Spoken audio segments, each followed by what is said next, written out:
Ótimo. Então vamos lá. Deixa eu ver onde que a gente parou aqui.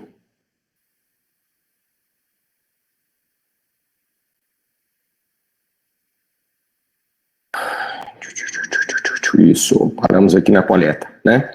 Então nós vamos partir agora para a fase analítica, né, do teste do exame de urina, né? O exame de urina rotina, urina tipo 1, EAS, né? A gente viu que tem vários nomes aí na literatura.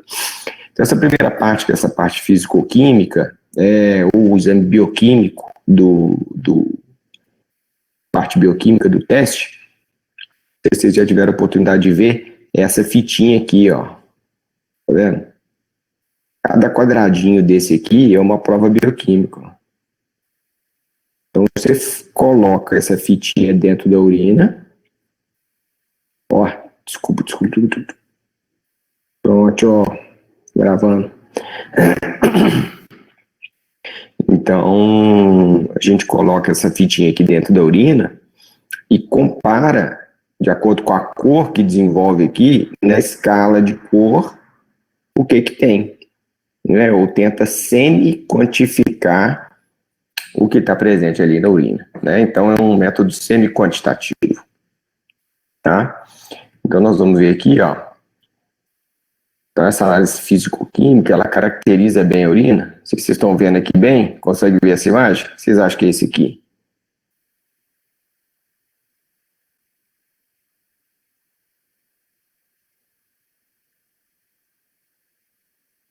Legal.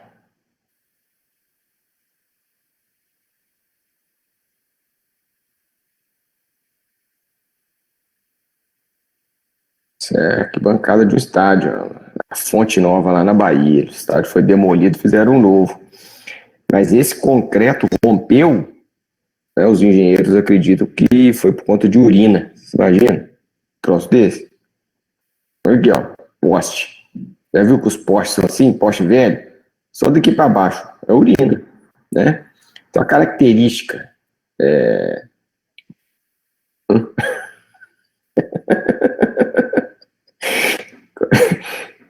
tem pergunta de... É só para mostrar mesmo. Então, é a corrosão, né, que a urina faz aqui. Essas são as características químicas dela, né, a acidez principalmente, tá? Então a gente mede essas características com a acidez da urina, com esse teste bioquímico, tá? A primeira análise que se faz é essa análise aqui de cor e aspecto. A maioria dos laboratórios hoje já não faz mais, tá? Porque a gente não coloca isso para ficar observando e descrevendo. Você passa a fita, o equipamento lê e já solta aquele resultado, né? E até porque a gente não tem muita importância nisso não, né? A não ser que tenha uma coloração muito típica, e aí isso é relatado no exame, né? Principalmente quando a gente tem uma urina muito escura, né, mais enegrecida, que pode caracterizar a presença da melanina. Ou a gente tem uma icterícia muito intensa na urina, né, bilirrubina direta, tá? Mas normalmente as alterações de cor, elas hoje em dia são menos comuns, tá? E a turbidez também tem pouco valor, né? Então a gente entra aqui em parâmetros químicos que a gente consegue já medir com a fita. Né? O primeiro parâmetro que a gente mede é a densidade. A densidade é uma comparação ali da concentração da urina em relação à água, tá? Então a água ela é considerada o padrão na referência, é 1, e a densidade da urina ela vai estar mais próxima de 1 ou menos próxima de 1, né? A densidade da urina ela já é bem próxima da água, né? Então vocês vão ver que o resultado ele é 1,010 a 1,030, por exemplo. É bem próximo já, tá? Mas quando você tem uma urina mais concentrada, tende a subir um pouquinho, 1,040, 0,45, 0,50, né? Uma urina mais concentrada, ou uma urina mais diluída, né? Próxima à água, até 1, né? 1,05, por exemplo. Nada mais é do que isso, tá? O estado de concentração da urina e reflete ali o quanto que a gente está hidratado, né? Em seguida, a gente tem o pH, que também é uma avaliação secundária. não traz grandes informações, avaliação de pH, tá? Mas aí a gente já vem no principal parâmetro que a gente tem na análise do exame de urina, que é a avaliação de proteínas, tá? As proteínas aí são os principais marcadores de doença renal que a gente tem.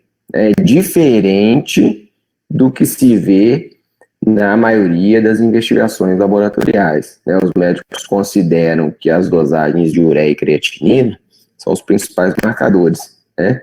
Mas a proteinúria, ela é caracterizada como o principal marcador de doença renal, tá? Então a gente consegue ver essa proteinúria, né? A avaliação dela no exame de urina, mas tem algumas características aqui importantes, tá? Vou ver se eu consigo escrever aqui, ó. Deixa eu abrir aqui rapidinho.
Pronto, ó. Tá dando para ver essa tela aí do PowerPoint? Branquinha? Tá? Beleza. Então, o que eu quero mostrar para vocês? Então, a gente tem a proteinúria e é o principal marcador, né? Tem umas características aqui que a gente precisa considerar. O limiar renal de retenção de proteína, ele é até 150 miligramas em 24 horas, tá? Esse é o limiar normal, né? Então, abaixo disso, é normal a gente ter uma excreção urinária de proteínas, tá? O que acontece? Na fita de urina, a gente só pega excreções superiores a 300 miligramas em 24 horas, tá? Então, normalmente, existe essa distância aqui entre o normal e o que o teste consegue pegar. Então, a gente vê, a partir disso aqui, que o teste de urina, né, a fita de urina, é um teste que ele é pouco sensível, né? Então, a gente só vai pegar as alterações quando elas ultrapassarem esse limiar aqui de 300 miligramas em 24 horas. Então, acaba sendo um marcador um pouco mais grosseiro, né? Uma forma mais grosseira de se detectar proteinúria, tá? Além disso, a detecção é em cruzes, né? O que é cruzes? É uma semi-quantificação, né? Uma cruz, duas cruzes, três cruzes, quatro cruzes. Quanto que representa cada uma dessas cruzes, a gente não tem muita ideia, tá? Então, é uma forma simples de fazer uma triagem, mas que vai ter pouca sensibilidade por conta dessa distância aqui, né? Então, lesões precoces, lesões pequenas, vão passar batido aqui, ok? A gente vai voltar a ver proteinúria e a gente vai entender um pouco melhor essa dosagem aqui, tá? Muito bem. Um outro marcador que a gente tem, que a gente consegue ver com a fita, é a presença de corpo cetônico, né? Então, bioquímica simples, né? Degrada lipídico, forma corpo cetônico. A gente tem principalmente como substrato ali ou como causa de formação de corpo cetônico, são os jejuns prolongados, né? Às vezes o paciente vai fazer um exame de rotina na parte da manhã, e ele faz um jejum que às vezes é um pouco maior do que o habitual, e quando ele colhe a urina, acaba tendo um pouquinho de corpo cetônico, né? Muito comum também nos estados febris e nos diabetes descompensados, né? Então, na maioria das vezes é um achado ali, não chega a ser um ponto muito importante da investigação, não. Bilirrubina, né, como a gente viu, sempre direta, sempre um distúrbio hepatobiliar, sempre problema na excreção. Então, uma vez que se viu bilirrubina na urina, tem que ser investigado. Isso nunca é uma coisa normal, nunca é um troço fisiológico, tá? Então, necessita investigação aqui, de onde está havendo a obstrução. Aqui a glicose também é um teste que hoje em dia é um parâmetro considerado mais secundário, tá? Porque a gente pega aqui a glicose, então vamos pegar aqui, ó. Normalmente os valores em jejum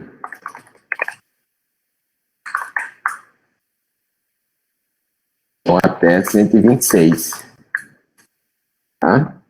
Na fita de urina vai detectar acima de 150 a 180 miligramas por decilitro. Ok? Então aqui na fita de urina a gente também tem esse problema com a glicose. Tá lá. Então, a glicose em jejum, ela é inferior a 126, mas para aparecer a glicose na urina, é acima de 150 a 180 miligramas, né? Então, tem aí um intervalo onde o indivíduo pode estar com hiperglicemia e não aparece na fita, tá? Então, também é um marcador secundário, né? Antigamente já foi usado como método diagnóstico, a glicose na urina, hoje não é mais, tá? Não é método diagnóstico, é método de acompanhamento, não é nada, ok? Então, na maioria das vezes também, um achado ali no quadro de um paciente diabético, tá? Existe a possibilidade de o paciente eliminar a glicose na urina sem que ele tenha diabetes, tá? Isso é a chamada glicosúria renal, né? É muito comum nos estudos tubulares, né? A principal causa de glicosúria é a gestação, né? Não se sabe por quê. Acredita-se que existe ali uma menor reabsorção de glicose pelo tubo, mas a principal causa de glicosúria sem estar relacionada ao diabetes, né? A eliminação de glicose na urina, ok? O urobilinogênio é um marcador secundário, a gente já viu, tem um pouquinho de urobilinogênio na urina pela reabsorção, né? Pode estar aumentado nos quadros de hemólise, mas não chega a ser um marcador importante. A hemoglobina, sim, já é um marcador bem importante aqui, porque a hemoglobina vai mostrar para nós que ou existe um sangramento em qualquer ponto da via urinária, ou está vindo hemoglobina do sangue para a urina, tá? E além disso, existe uma outra proteína que pode passar pelo glomérulo por sobrecarga e dar reação aqui na hemoglobina, que é a mioglobina, que é a proteína muscular, tá? Então a gente tem essas três possibilidades aqui na hemoglobina, ok? Então já vamos deixar anotado aqui, ó, porque a gente precisa já não esquecer de ver isso aqui na hora que a gente for seguir nesse andamento aqui, ó. Aqui a gente vai ter a hemoglobina. A hemoglobina aqui, ó, na fita, tá? A hemoglobina aqui deu positivo, ok? E pode ser, eu posso ter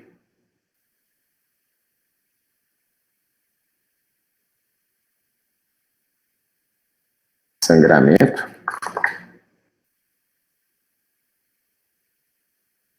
hemoglobina hemoglobina vindo do sangue, né, um quadro de hemólise. Eu posso ter mioglobina, tá? Pressão muscular. Ok? Então, eu tenho essas três possibilidades aqui quando eu detecto hemoglobina, tá? Disparado, a principal causa aqui são os sangramentos, né? Muito mais comum, tá? Uma hemoglobinúria por conta de hemólise tem que ser uma hemólise muito grande, muito intensa, né? Se a gente for lembrar ali do que a gente viu da hemólise, a hemoglobina livre, ela é capturada pela aptoglobina. Então tem que saturar a aptoglobina toda para depois cair a hemoglobina na urina, né? Então tem que ser uma hemólise muito intensa. E a mioglobina é a mesma coisa. Você tem que ter uma degradação muscular muito intensa, porque a mioglobina é uma proteína pesada, e aí vai haver uma sobrecarga no glomérulo e começa a passar a hemoglobina ali para a urina, tá? Então, as possibilidades que a gente tem de detecção de hemoglobina são essas, ok? E o último parâmetro que a gente tem na fita de urina é essa marcação aqui dessa substância que é o nitrito, tá? Normalmente, a gente tem na urina nitrato, tá? Metabolismo habitual, você tem uma excreção normal de nitrato, tá? Esse nitrato sempre está presente.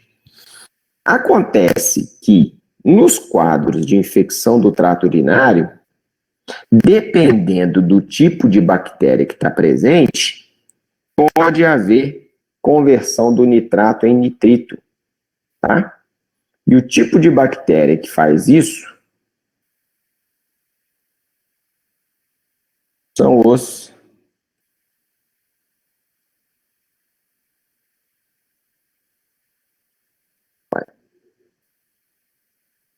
nunca escrevi.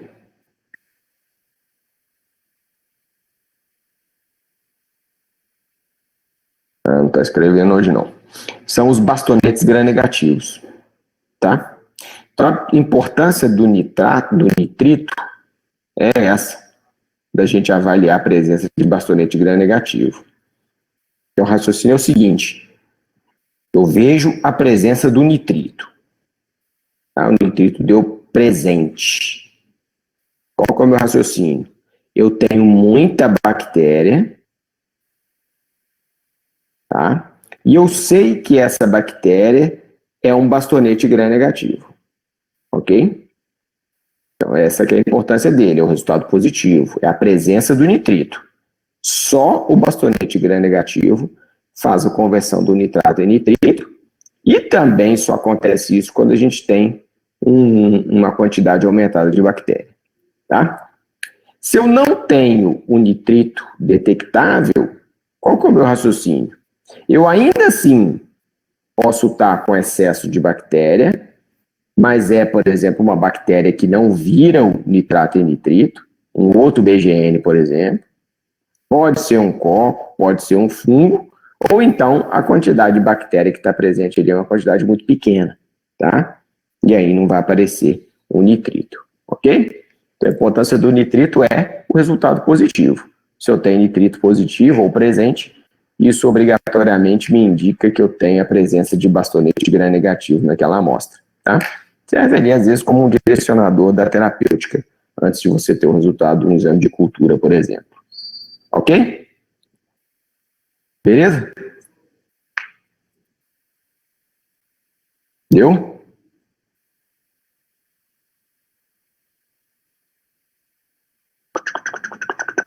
Pode ir? Pode ir? Pode ir?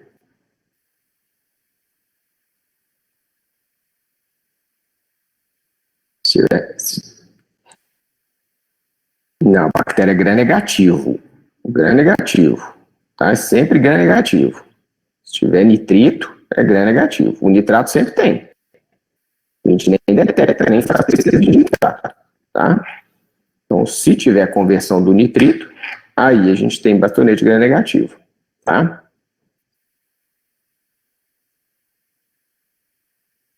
Beleza. Então, vamos lá.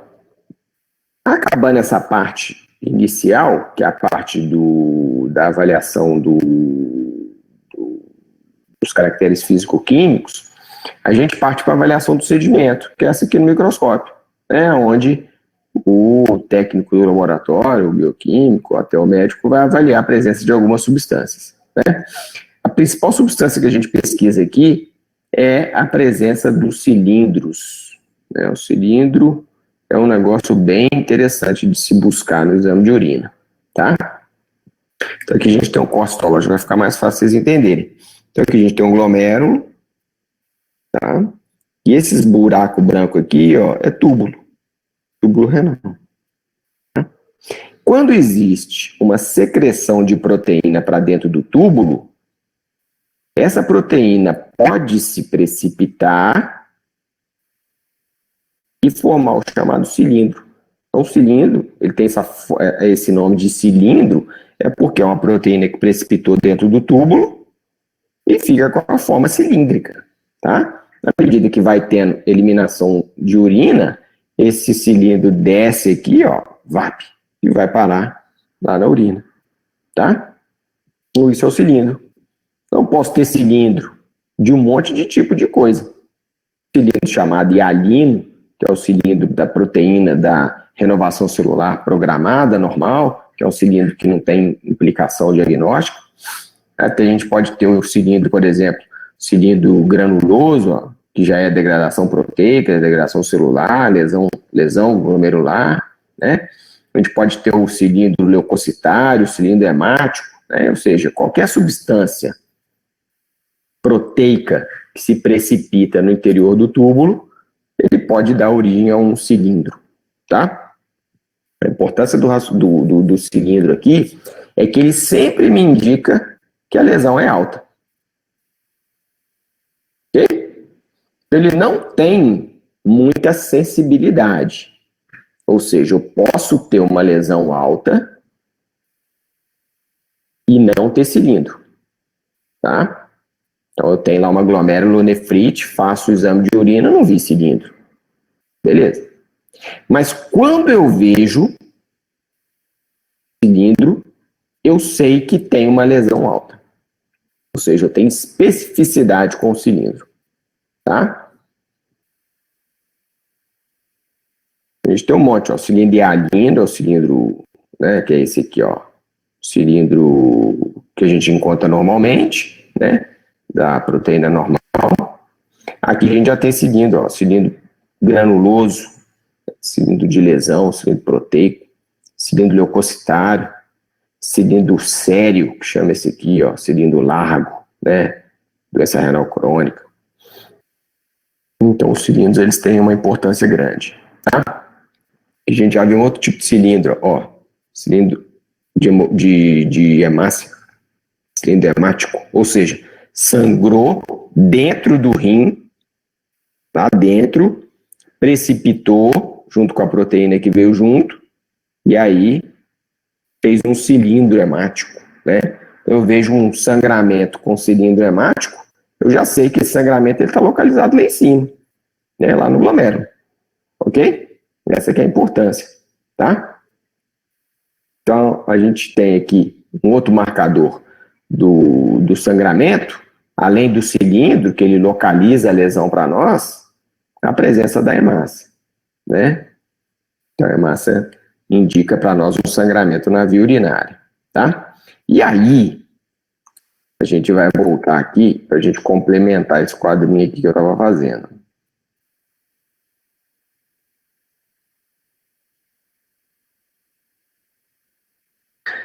Então é assim, ó.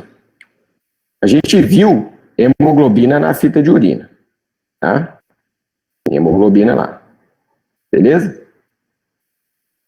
De onde está vindo essa hemoglobina? Pode ser o sangramento, pode ser hemoglobina de hemólise e pode ser mioglobina, tá? Como que eu vou saber isso? Eu vou ter que olhar duas coisas. Eu vou ter que olhar principalmente uma.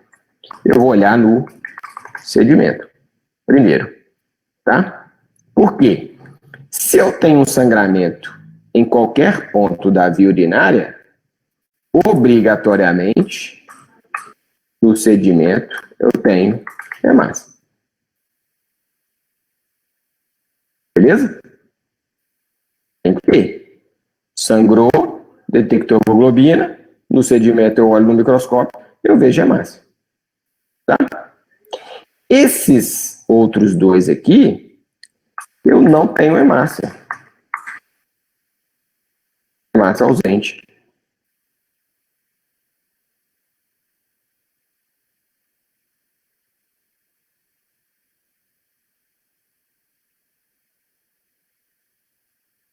Tirar essa pelada, o que está acontecendo com isso?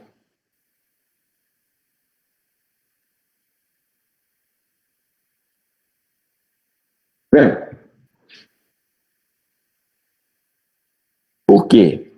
A hemoglobina, ela já é proveniente de hemólise, então ela está passando pelo glomérulo já como hemoglobina livre, então eu não vou detectar hemácia no sedimento, e eu não vejo hemoglobina, que ela é microscópica, menos, né, do que microscópica. E a mioglobina também não tem nada a ver com a hemácia. Ela dá reação na hemoglobina porque é uma proteína parecida. Mas na hora que eu olho o sedimento, não tem hemácia. Tá?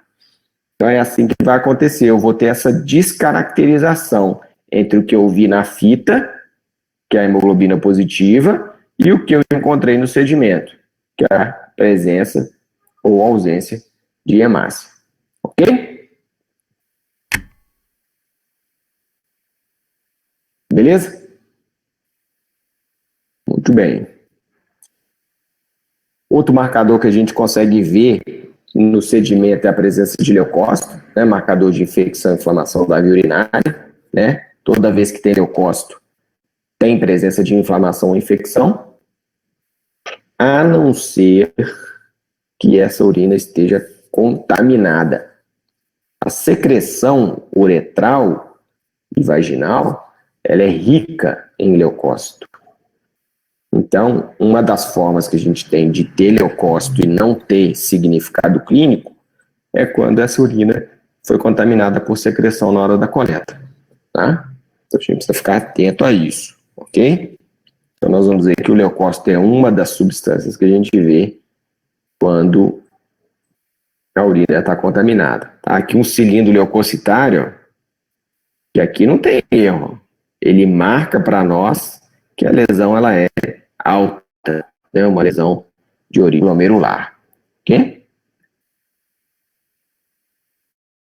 Essa aqui, ó, a presença de células epiteliais, é o principal marcador que indica para nós que a urina foi contaminada com secreção.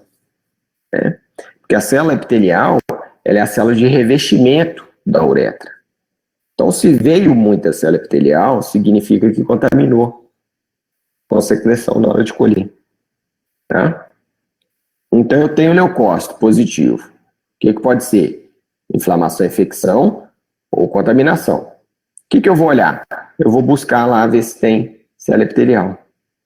Se tiver célula epitelial, o que significa? Contaminou na hora de colher. Eu vou precisar de uma nova amostra. Se não tiver célula epitelial, significa que esse leucócito está presente ali pela ocorrência de uma inflamação, uma infecção. Tá? E o muco é um outro indicativo de que contaminou. Tá? O muco da secreção, ele aparece ali, a gente faz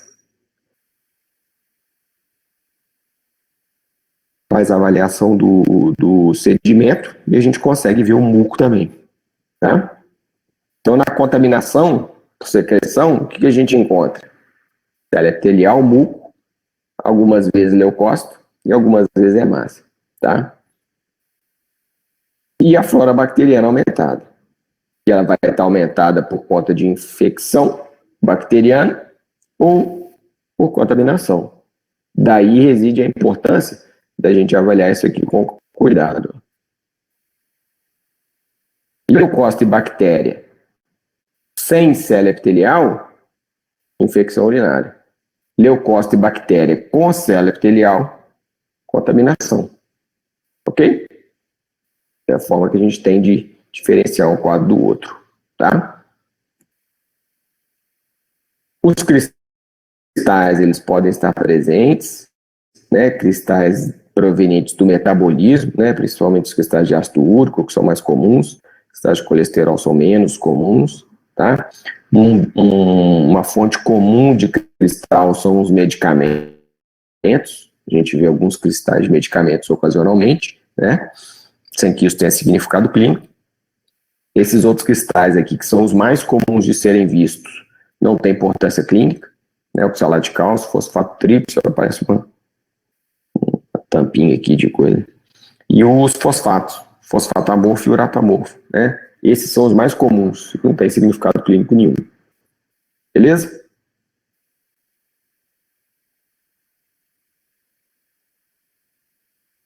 Tranquilo? Muito bem.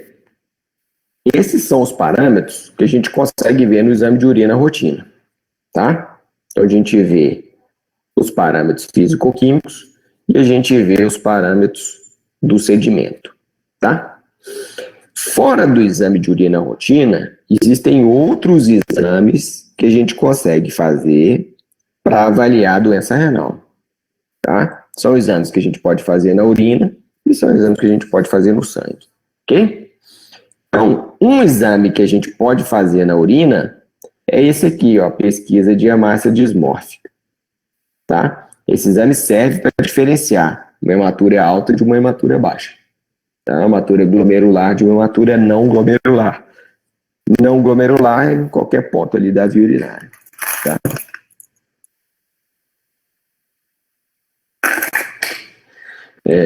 O mecanismo aqui para a formação da hemácia chamada dismórfica, acredito que seja traumatismo ao passar pelo glomérulo, tá? E aí, ao invés da hemácia ter essa forma redondinha, bonitinha, bicôncava, ela assume uma forma diferente. Olha aqui, ó, isso aqui é uma hemácia.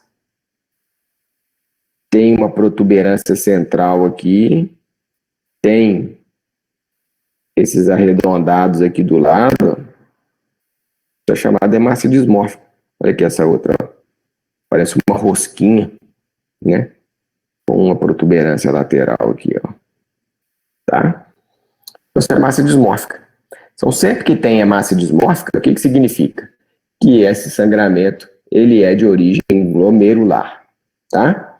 O grande problema da definição da hematuria dismórfica é que não existe um critério bem claro na literatura, ok? Então, existem vários tipos de critério. A gente tem alguns aqui, e eu vou falar para vocês quais são os mais comuns que a gente costuma ver, né? Esse aqui é um critério comum, ó, mais de 20% de dismorfismo, independente do tipo de hemácia dismórfica que está presente, né? Sensibilidade alta, especificidade alta, tá? Esse outro aqui é um critério que é muito comum da gente ver, ó.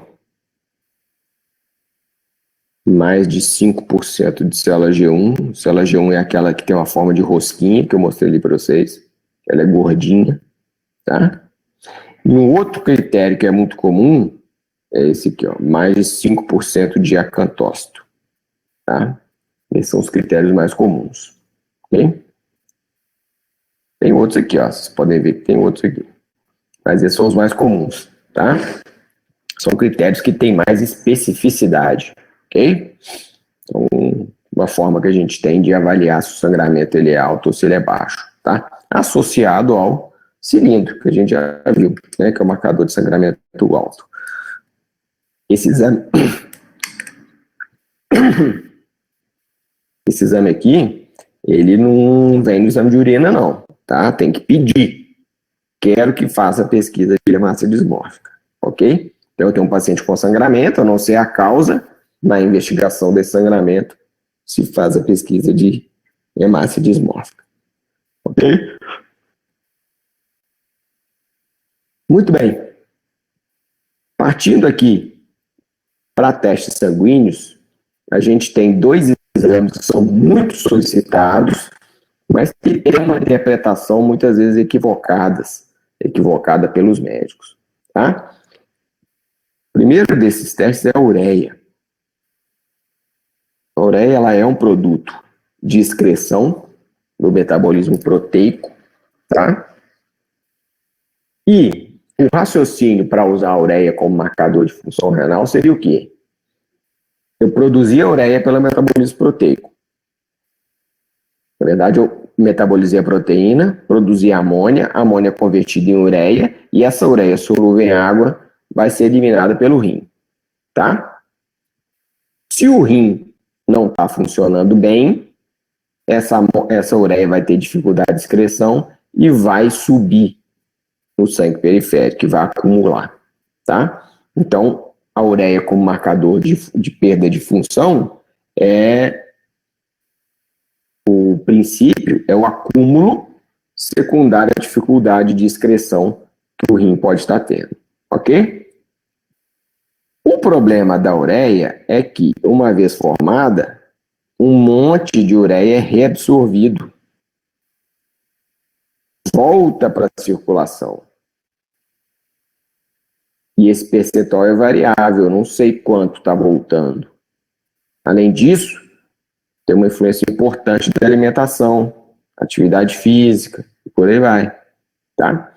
Então isso faz com que a ureia seja considerada um marcador mais grosseiro da função renal, né? Tem uma sensibilidade ruim e uma especificidade ruim, tá? Então não é um marcador importante na avaliação da doença renal, apesar de ser um marcador extremamente solicitado, é muito comum da gente ver, né? A gente vê aqui causas de aumento e diminuição da ureia, que nem sempre estão associados aí à doença renal, né? Jejum por si só pode aumentar a ureia. Nem tem nada a ver com perda de função renal, né? Aumento da ingesta proteica, aumento do catabolismo proteico, atividade física exacerbada, por exemplo, tá? É um marcador que tem baixa sensibilidade e baixa especificidade, ok? Então, marcador secundário, em princípio, a gente nem usaria a ureia como marcador de função renal, tá? É um raciocínio que ele é semelhante à creatinina isolada, marcador isolado, creatinina pura e simples, tá? É um marcador que é um pouco mais sensível e um pouco mais específico do que a ureia, mas também é considerado um marcador grosseiro, né? Quando eu falo grosseiro, o que eu quero dizer com isso? Você pode ter uma lesão presente e a ureia e a creatinina ainda não se alteraram, tá? Ou você não tem lesão nenhuma e esse marcador está alterado, né? Então são marcadores que têm baixa sensibilidade, baixa especificidade, tá? Então a creatinina é proveniente da degradação muscular, né, da hidrólise da creatina. Também seria o raciocínio de acúmulo por dificuldade de excreção, tá? Mas também é um marcador mais grosseiro, né? Quando você tem uma lesão precoce, ela demora a se alterar, né? Você vê aqui, ó, a creatinina só ultrapassa o valor de referência quando você já tem uma lesão de mais de 50% dos néfrons, né? Então não é um marcador sensível, é um marcador que vai te dar uma resposta precoce, tá? Então, isoladamente também tem pouco valor, ok? Aqui são uma tabelinha para mostrar para vocês aqui causas de aumento de creatinina e diminuição de creatinina, né? Como é um teste ou é um marcador associado à degradação muscular, situações onde você tem muita massa muscular ou menos massa muscular, você já vai ter alteração, né? Então, o indivíduo que tem mais massa muscular produz mais creatina, produz mais creatinina. O indivíduo tem menos massa muscular, produz menos creatinina. Só assim, só por isso, tá? Ingestão de carne, alguns medicamentos, né? Então, são critérios aqui, são fatores importantes que alteram a creatinina, tá? Tornando esse marcador aqui pouco sensível e pouco específico, ok? O outro marcador que também segue essa linha de raciocínio é a cistatina C, tá? É um marcador que tem uma aplicação um pouco mais restrita pelo custo, tá? Mas é um marcador que ele não depende de massa muscular, sexo, idade, não varia, tá? Então, torna o seu uso um pouco mais específico, né? Então, a cistatina C, ela tem uma grande indicação daqueles pacientes que têm uma alteração de creatinina e que você não sabe se essa creatinina está alterada às custas de problema muscular. Por exemplo, um jovem com creatinina alta, mas que faz atividade física regular, né, que tem muita massa muscular, e você está perdendo o parâmetro para avaliação de função renal, né, pela creatinina. Então, às vezes, você usa a cistatina C, né, que não tem essa influência da massa muscular, tá? Então, essa talvez seja a grande indicação do uso da cistatina, naqueles indivíduos que têm uma creatinina alta ou que sabidamente tem alguma condição em que a massa muscular vai afetar a interpretação do teste, ok? O grande uso da cistatina C. Muito bem.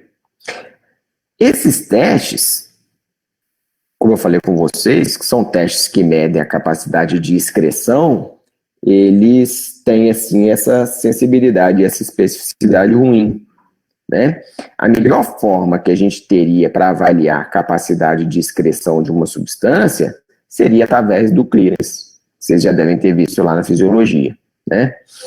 Então, o clearance, que é uma avaliação da filtração glomerular, que é a função glomerular, é a melhor forma que a gente tem de avaliar a função renal, tá? Por quê? Nós estamos vendo a capacidade que esse glomérulo está tendo de pegar uma substância que está dentro do organismo e precisa ser eliminada e jogar ela fora, né? Então, essa é a melhor forma de avaliar a função renal, tá? Então, o clearance, conceitualmente, é a quantidade de sangue ou plasma limpo de uma substância, né? Passou aqui 10 ml de sangue, com 90 unidades da proteína de uma substância qualquer, o clearance vai ser quanto vai ter de sangue depois de passar pelo filtro, que é o glomérulo, que foi limpo ali, que foi removido, né, que foi depurado, tá? Então esse é o clearance. A melhor substância para se fazer isso é a inulina, tá? Ela é completa, exclusivamente eliminada pelo rim, filtrada completamente, ou seja, chegou ali 10 ml de sangue, com 100 unidades de inulina. 100 unidades vão ser filtrados. Toda a inulina vai ser filtrada, vai passar pelo glomérulo. Nada de inulina vai ser reabsorvido, ou metabolizado, ou secretado pelo néfron, tá? Ou seja, chegou 100 unidades, saíram 100 unidades na urina. Não volta nada para a circulação depois do glomérulo, depois do rim, tá? O problema da inulina é o quê? É a substância exógena, né? Então, para a gente calcular o clearance ou avaliar a função filtração glomerular com base na inulina, fica complicado por ser uma substância exógena, né? Tem que funcionar a veia, deixar a inulina sendo secretada, sendo injetada em ritmo constante e tal. Então, não é um troço prático, tá? O prático é o clearance de creatinina, tá?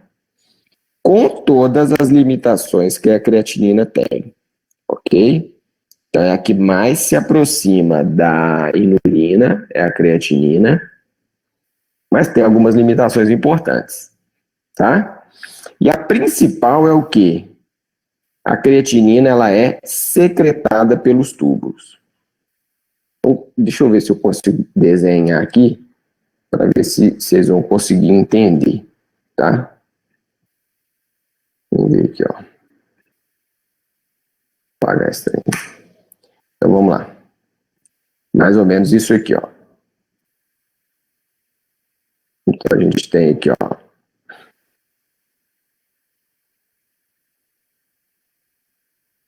Aqui vai ser o glomérulo, tá? Deixa eu botar um glomérulo mais clarinho.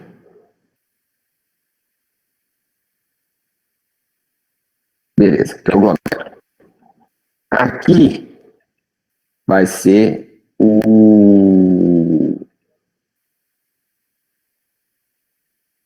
sangue chegando, tá?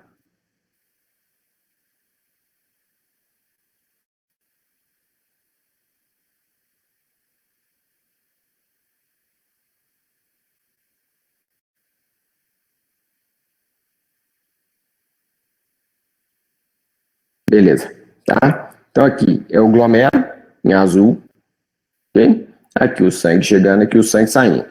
E aqui embaixo a gente teria o resultado final, que é a excreção, tá? Então a gente teria aqui um outro.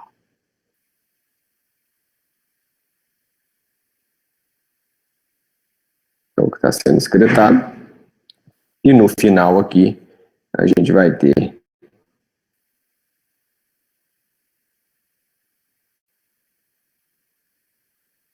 o resultado final da excreção, tá? Beleza. Então, o que vai acontecer aqui com a creatinina?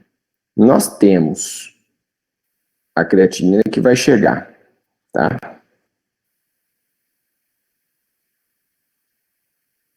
Fazer essa creatinina aqui, ó.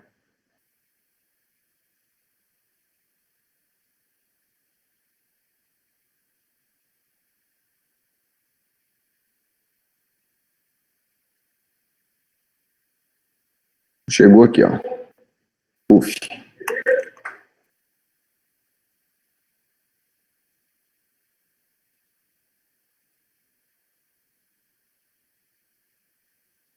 Vou fazer 10 aqui, ó.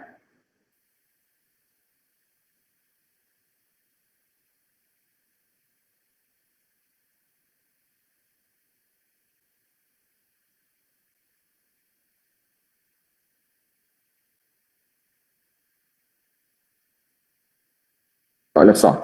Chegaram 10 unidades de creatinina aqui, ó. Tá?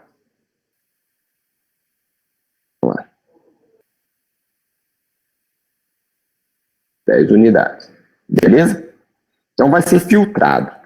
A creatinina, ela é completamente filtrada, tá? Então vai chegar aqui, essas 10 unidades vão ser filtradas.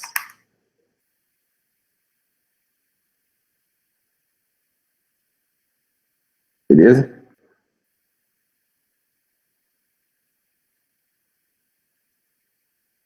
Sim? A filtração aqui, ela é completa, tá? Passou aqui, veio para cá. O que seria uma substância que não é completamente filtrada? Aconteceria isso aqui, ó. A gente teria aqui, ó, uma parte dela.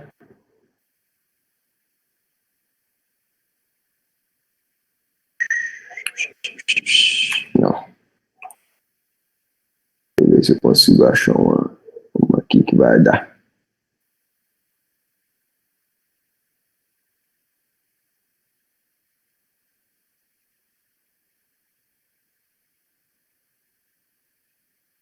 Tem não. Que merda, hein?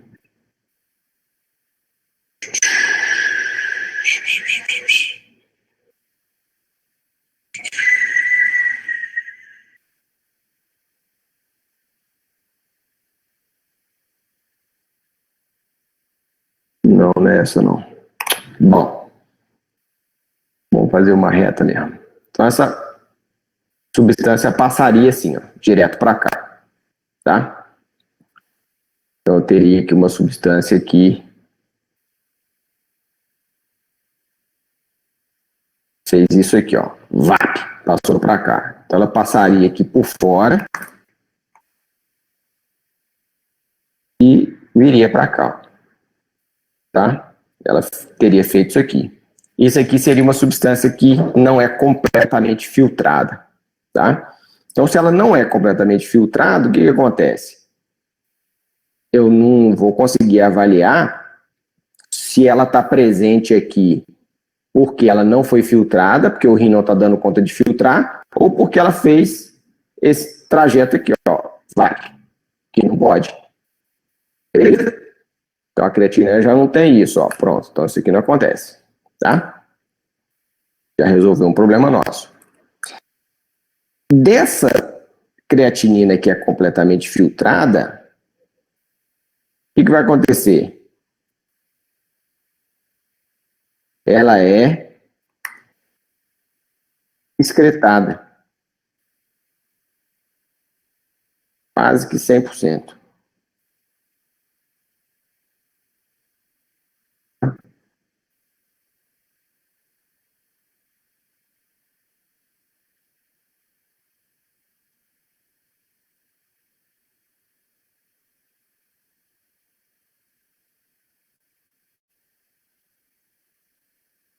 Beleza?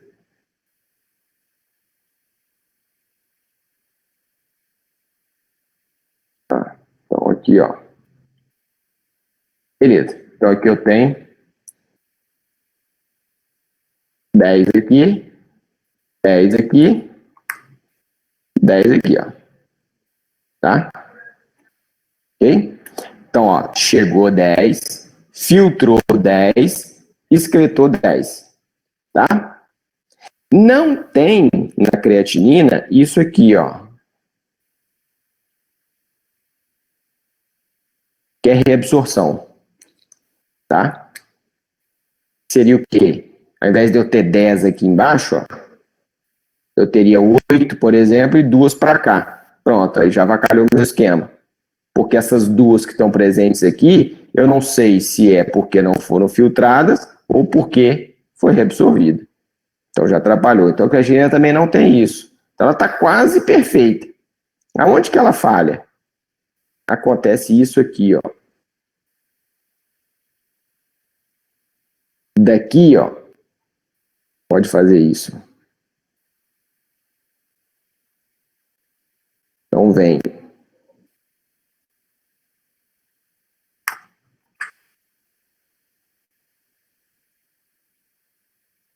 Ao invés de eu ter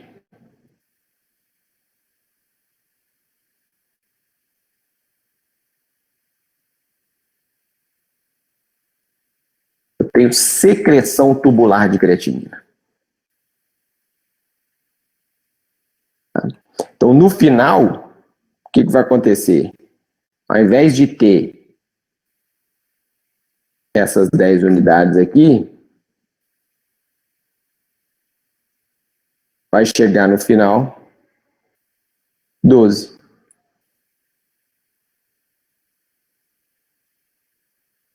Então, vai cair o esquema.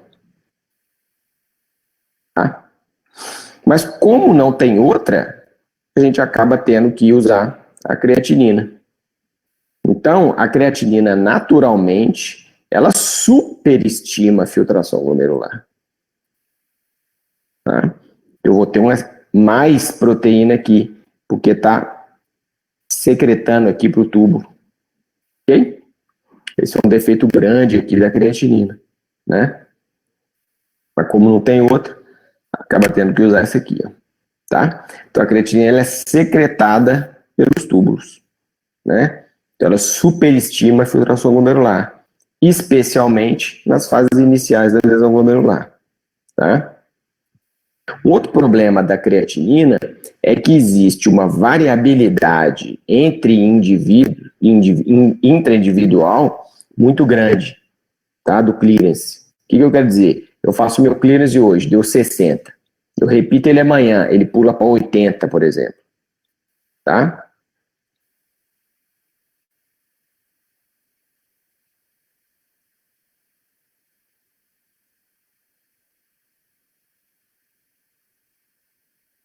Vamos lá. Ó. O que é o ideal de uma substância? Chegou 10, filtrou 10, excretou 10, tem 10 na urina. O que acontece com a creatinina?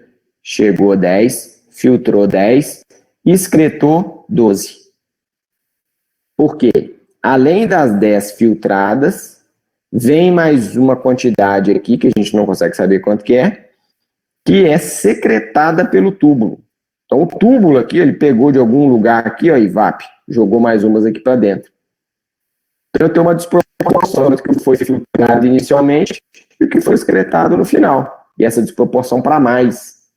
Então isso faz com que a creatinina superestime a filtração glomerular. Beleza?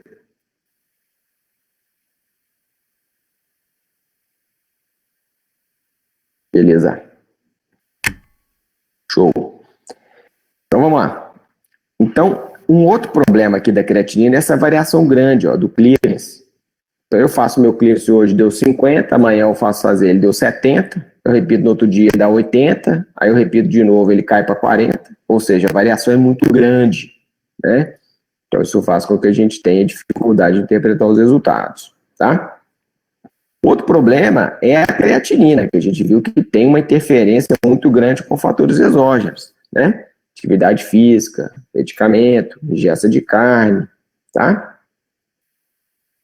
É a variação intraindividual, é o metabolismo basal, a variação intraindividual, chamada variação biológica. Não tem jeito de mexer nisso, é o normal, tá? E o outro problema que a gente tem da creatinina é esse aqui, ó, do clearance de creatinina, que é a coleta de urina de 24 horas, tá? Já fizeram coleta de urina de 24 horas? Então, olha só como é que é. Mantém o paciente hidratado o tempo todo, evitar a ingestão de carne durante a coleta, isso aqui é relativo, né? Não aumenta a ingestão de carne para não interferir na creatinina, mas mantém o basal. Então, acorda de manhã no horário, elimina toda a urina, essa primeira urina elimina. A partir daí, zerou o cronômetro, começa a marcar e colhe tudo daí para frente. E no dia seguinte, no mesmo horário que começou no dia anterior, colhe a urina. E aí termina às 24 horas, tá? Por isso você faz o exame 3 dias. Na verdade, assim, por você ter essa variação grande, para você saber o valor basal, você precisa de ter mais de uma repetição. Então, o ideal é você fazer o exame uma vez, espera um tempo, repete, espera um tempo, repete, para que você tenha ali uma média dos valores e você consiga saber o valor basal, tá? Mas a coleta dele é 24 horas sempre, não passa de 24 horas não, ok? Então, ó, colheu, chegou no primeiro dia, eliminou, colhe para frente tudo, segundo dia, colhe de manhã, tá? Então, isso aqui dá uma confusão danada. O paciente colhe essa urina aqui da manhã, colhe essa outra da manhã também. Então, com isso, você superestima o volume em cerca de 30%. Ou, o contrário, ele não colhe essa e também não colhe essa. Então, você já tem uma perda de 30%.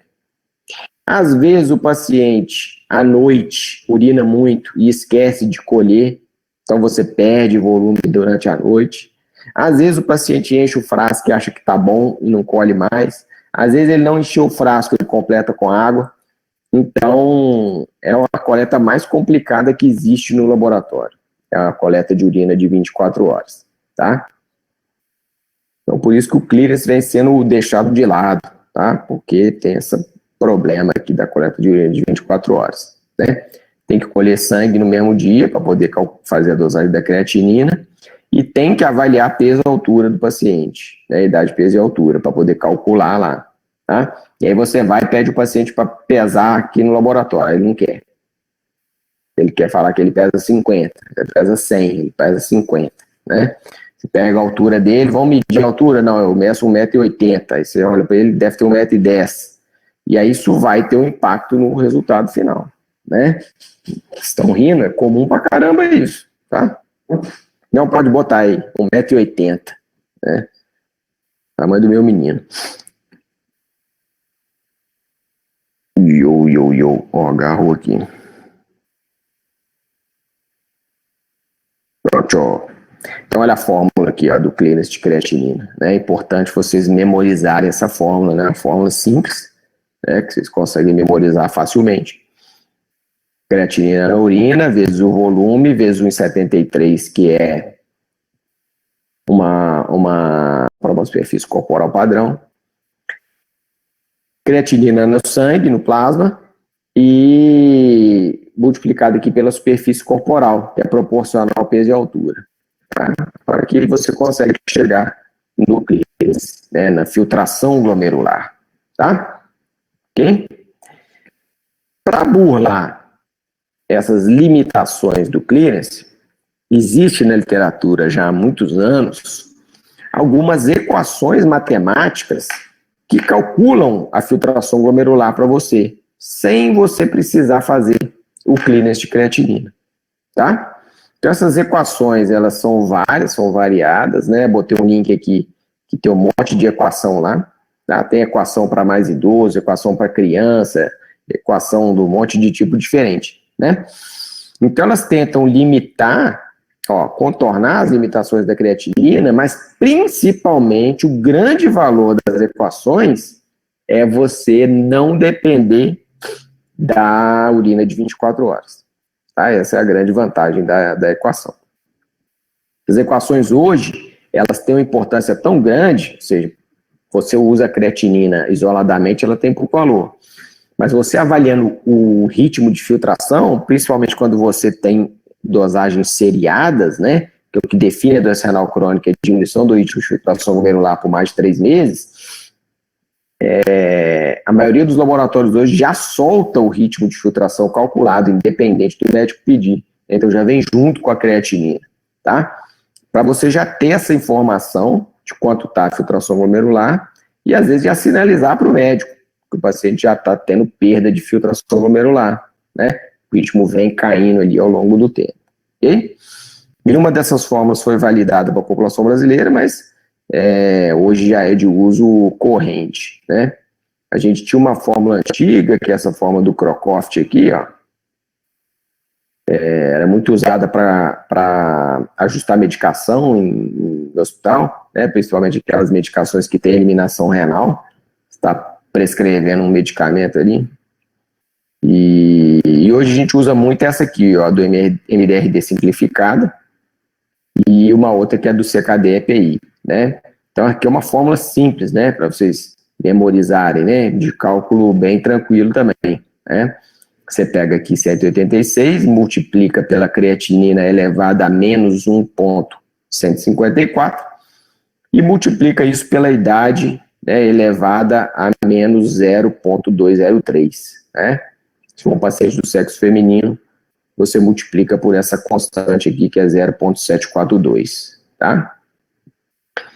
Os negros, a gente lá, a fórmula original nos Estados Unidos propunha essa multiplicação aqui para negro, aqui no Brasil é consenso que a gente não usa, né? A nossa população é toda misturada, tá? Então, a gente não usa isso aqui não. A gente para aqui, ó. Ok? Então, a fórmula simples, fácil de se fazer, né? Um cálculo mental, com o valor da creatinina, você consegue calcular isso muito simplesmente. Ok? Então, vamos lá. Mas aí tem que ter tido mais de uma coleta pelo paciente. Você diz para calcular aqui a fórmula, não. Uma creatinina eu vou lá e vou, tá? Mas para eu avaliar a evolução é ao longo do tempo. É isso aí, Fernanda. Aí eu vou ter um resultado, por exemplo, de hoje, aí daí a 3 meses eu repito, eu tenho um outro resultado. Aí eu estou vendo que o ritmo de filtração glomerular começou a cair. Aí eu faço daí a 6 meses, caiu de novo. Pronto, eu já caracterizei a presença de uma doença renal crônica. Mesmo que a creatinina esteja dentro do valor de referência. Essa que é a grande importância. Então, o valor de referência, às vezes, ele é assim, creatinina, 0,6 a 1,2, tá? Vamos botar um valor de referência assim. Ó, o cara veio aqui hoje, ó, ele foi lá no seu consultório hoje, aí a creatinina dele, 0,8, tá? Ritmo de filtração glomerular, 90, beleza, show, função renal preservada, tal, não tem proteína, não tem nada. Aí no outro ano ele volta lá. Aí você pegou a creatinina dele, ela pulou para 1. O valor de referência ainda é 1,2. Pulou para 1. Ritmo de filtração glomerular, 60. Porra, ele caiu de 80 para 60. Aí você, porra, isso não tá bom não. Creatinina ainda dentro do valor de referência. Aí você pede ele para repetir daí a 3 meses. Aí a creatinina dele, 1,1. O valor de referência ainda é 1,2. Ele ainda não ultrapassou o valor de referência. Aí você olha o ritmo de filtração glomerular dele, caiu para 50. Pronto. Você está com doença renal crônica caracterizada. Tá? O ritmo de filtração glomerular dele era de 80, caiu para 60, agora caiu para 50. Sem alterar a creatinina. Sem alterar, que eu digo, sem ultrapassar o valor de referência. Então, essa é uma grande importância do ritmo de filtração glomerular. Tá? Fazer uma detecção mais precoce. Beleza? Como que usa nas drogas de depuração renal? Como assim, João? Não entendi a pergunta. Você pode repetir, por favor?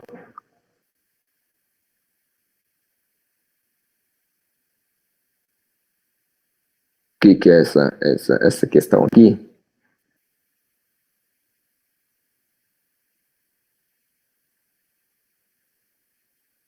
Oi, oi, oi, João. Uhul. A pergunta que eu não entendi.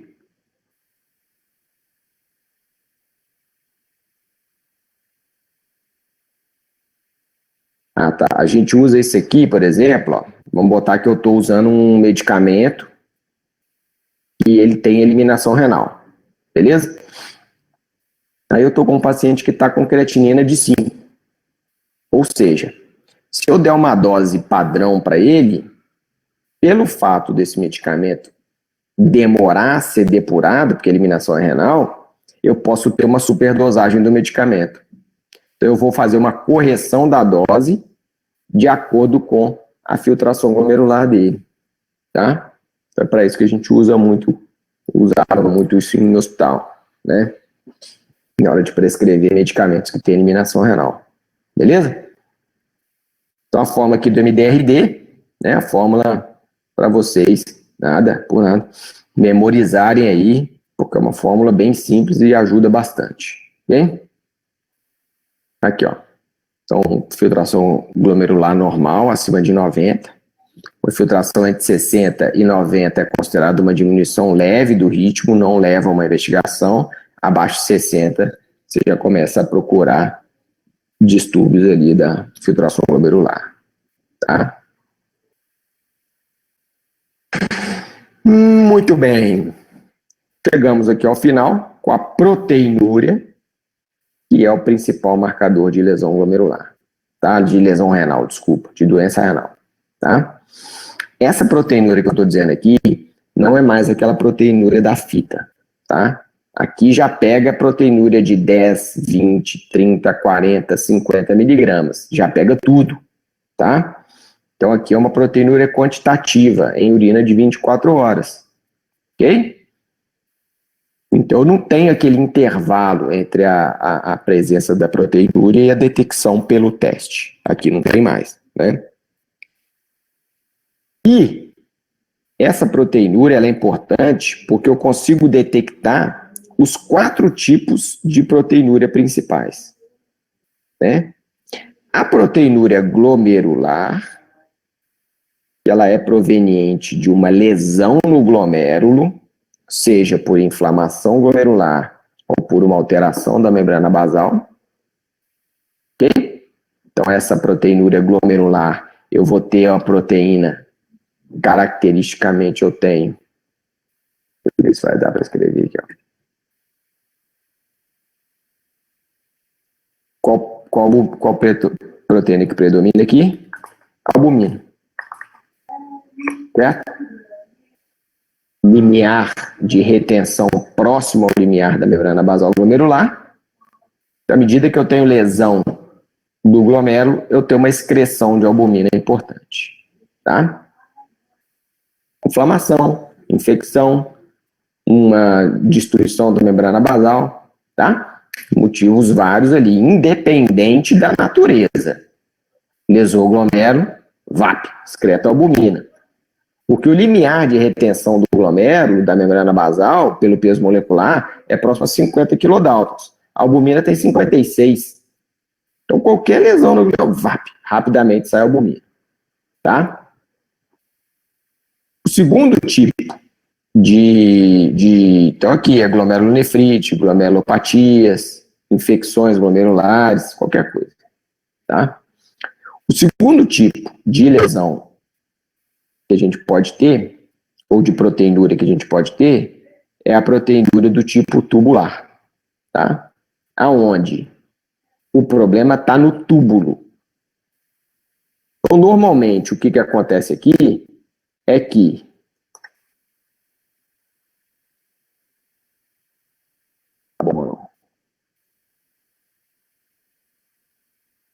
o que acontece aqui?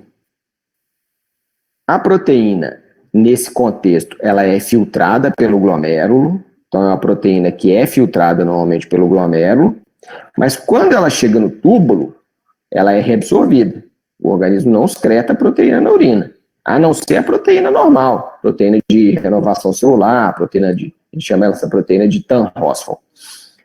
Aqui não, aqui é uma proteína que passou pelo glomérulo, o túbulo tinha o dever de reabsorver essa proteína e não reabsorve. Então a proteína, nesse caso, é a proteína de baixo peso molecular.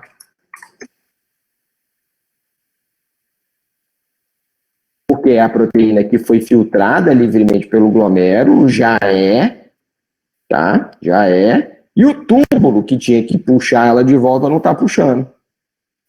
Então são os distúrbios tubulares, né? As tubulopatias, por exemplo. Ok? É o segundo tipo de proteinúria que a gente tem, né? O terceiro tipo de proteinúria é a chamada proteinúria de sobrecarga. A gente já viu uma aqui, tá? Uma proteína que chega no glomérulo, não passa normalmente, por conta do peso, nunca vai passar, mas pelo excesso, pela pressão ali de tanta proteína chegando, acaba passando, tá? Então, vou dar um exemplo aqui que a gente já viu, ó. Hemoglobina. Mioglobina. Tá? É a proteína do mieloma, né? Imunoglobulina. Sobrecarga. Muita proteína chegou no glomérulo, começa a bater ali, até que passa, tá? É o terceiro tipo de proteinúria, ok? E o quarto tipo de proteinúria é a chamada proteinúria pós-renal, que é a proteinúria de inflamação da via urinária.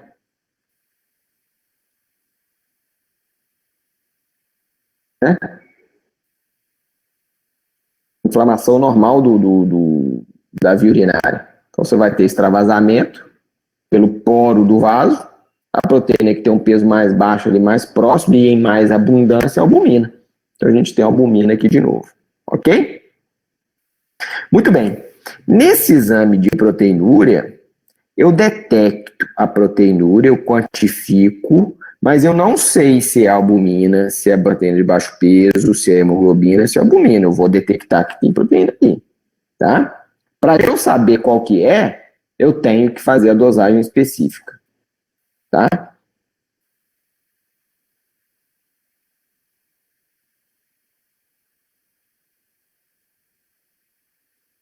Não tem jeito de diferenciar, tá? E é clinicamente os outros comemorativos lá do coisa, tá? Então, por exemplo, eu tenho albumina com cilindro.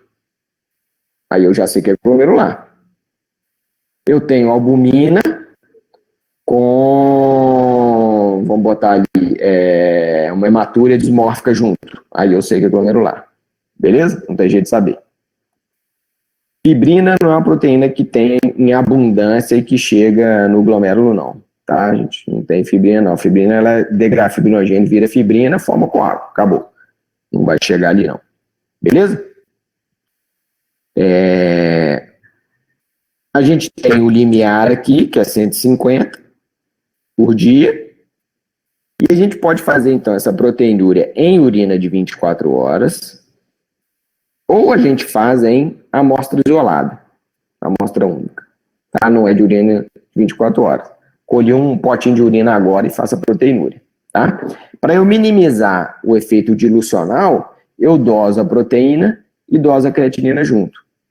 Se a urina está diluída, a proteína diluiu, a creatinina diluiu também, a constante fica igual. Por isso que a gente usa essa relação aqui, proteína creatinina na urina, sempre que se usa a amostra única. É a de escolha hoje, né? Amostra única. Por conta dessa questão da urina de 24 horas, né? Que é complicada de se colher. Beleza?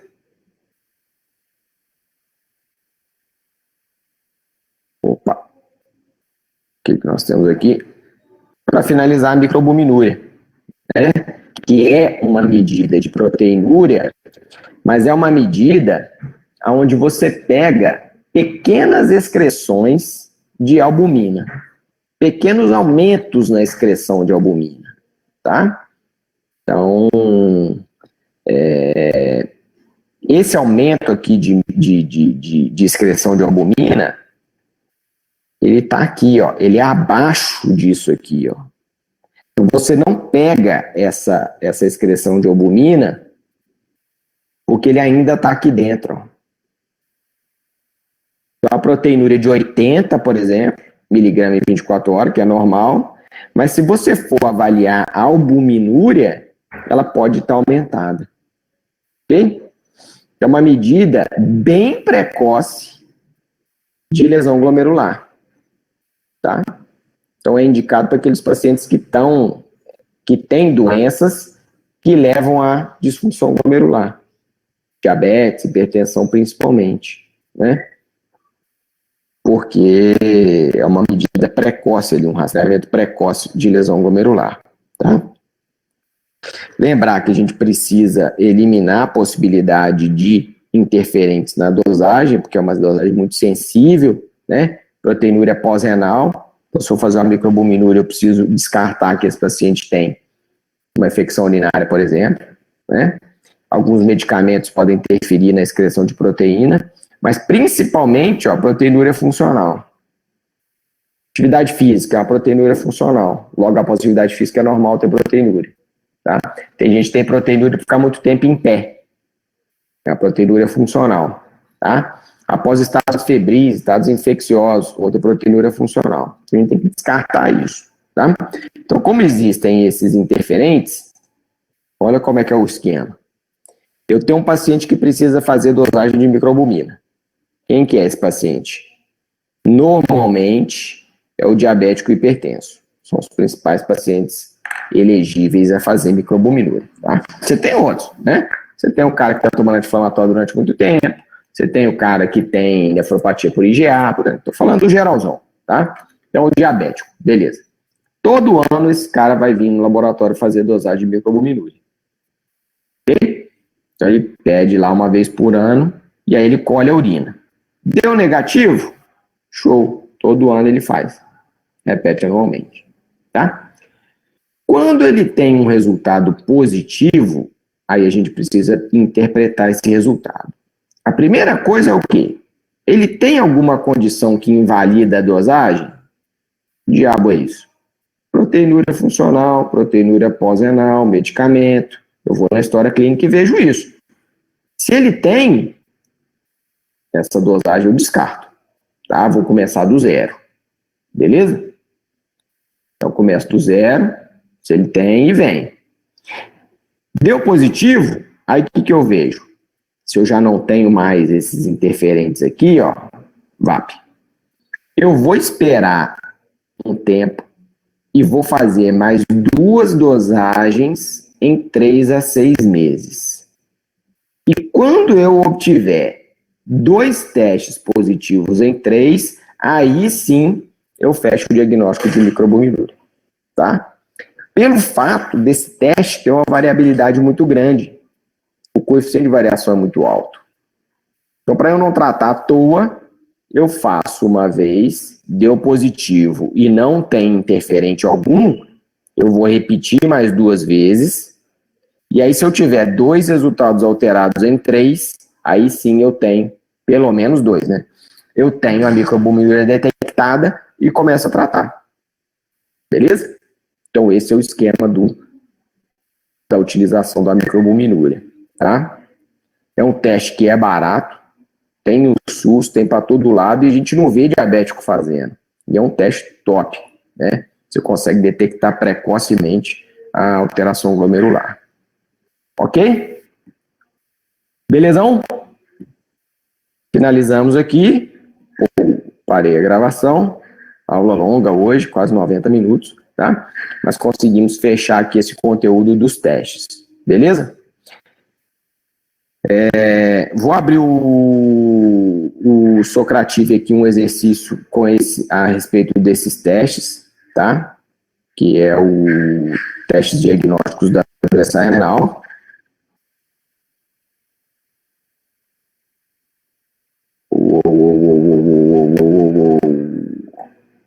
Next. Open Navigation, show final score.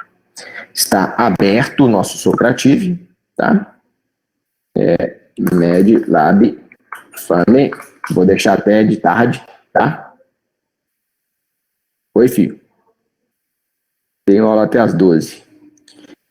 Característica principal do professor é a benevolência, né? O professor vai deixar aberto até de tarde, tá? O último ficou até 6 horas da tarde, filho.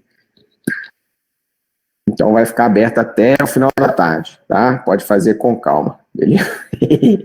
Esse não perde não, hein? Ele vai ficar até 6 horas, mais ou menos, tá? E aí vocês podem fazer com calma, beleza? Tô aqui online, tá? Alguém quiser tirar dúvida aqui no chat, pode me perguntar. Quem não quiser, boa tarde.